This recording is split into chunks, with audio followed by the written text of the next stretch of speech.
Well, hello everyone. My name is Bernard. I'm a violin teacher. Welcome to my channel. This video is going to be about Twinkle Twinkle Little Star, which I just played for you. And for me, the Suzuki series is not a beginner series. I usually will start with Strictly Strings. Strictly Strings teaches, has a tablature, and teaches how to read notes right away, and as well as some technical details, especially in the left hand.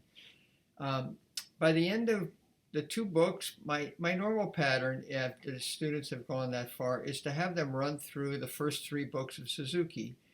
And these Suzuki books to me are excellent bow technique books. That not really so much learning techniques of the left hand. For my students, it's a review of techniques of the left hand. But assuming for the moment you're just starting out, let's just talk about what I just showed you. My scroll was facing the camera, so you could see that every time I went from the E string to the A string, I moved my elbow. That's a fundamental thing. I'm assuming that even as a beginner, you will have played what I call the left hand warm-up on every string, and you know the three basics, as you've probably seen on one of my other videos. Crutch, keep the finger, bring the thumb a little bit in, support the violin, but don't hold the violin. We don't want this look. We want it underneath so the hand is free to move. We want the fingers over whatever string we're playing, and we want to keep the wrist straight. We don't want this look. Okay, so as I played the piece, as you notice, I faced you like this. I played, move the elbow, the third finger's right there. If the fingers are over the string on the E string, and you just move your elbow, it goes right to the right place on the D string. Another fundamental here, you probably noticed that when I started the piece, the bow was on the string. It's always command the string, put it on. Okay, so that's basically left hand. Well, I guess I should mention what's a little different is after the first two fourth measures, at this point, I went to a fourth finger, assuming that you have some strength in your fourth finger. You could reach there, fourth finger, then a third finger, then the second finger closed for C sharp, then first finger. Now leaving the first down, there's the fourth finger. Notice first finger is still down, and there it is, and then we're back to the original theme. So that's basically the left hand, and there's a lot of details, and certainly for a beginner that would be quite challenging, but assuming you have some experience, you could play that fourth finger and then come down. Now as far as the bowings go, there's a series of bowing exercises that are very good. The first one, of course, is,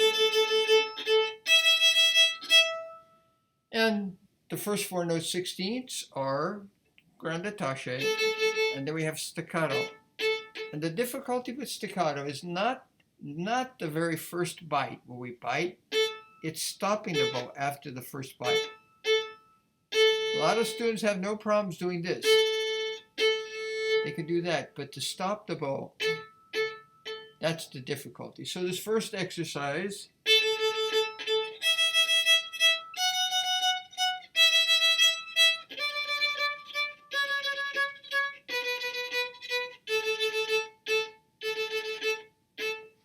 and I would say do the first 4/16 grande attaché and go right into the next note.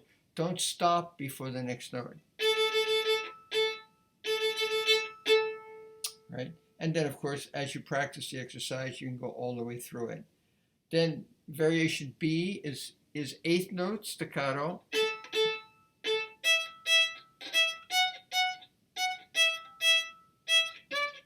And of course, part of the little challenge here is to continue doing the proper left hand technique. So I go elbow,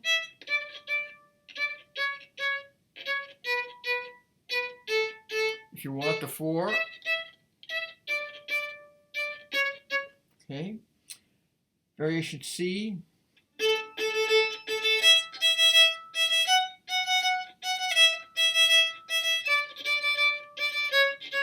This is a very standard bowing that we use quite often in violin. You're going to find it in other etude series like the Wolfhard etudes. He incorporates that through a complete etude. And then we have just straight 16ths.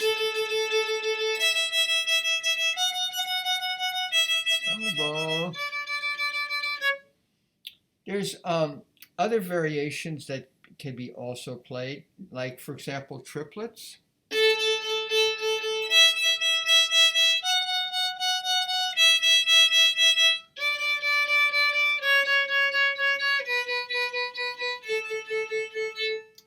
You can also vary that by going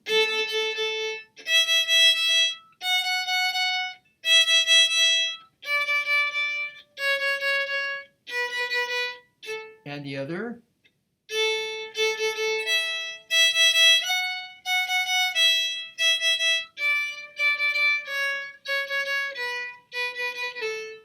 Another one that I like to assign to my students is a long quarter and then 4/16.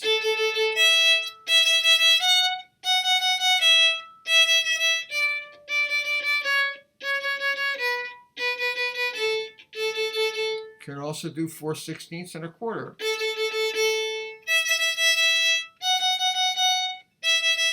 Elbow.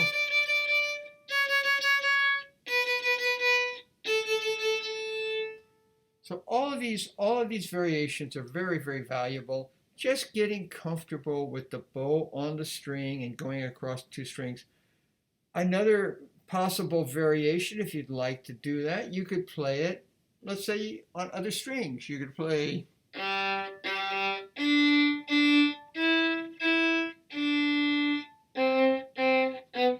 on the D and the D and the G string, the A and the D string. Many, many variations that are possible just to get more interest.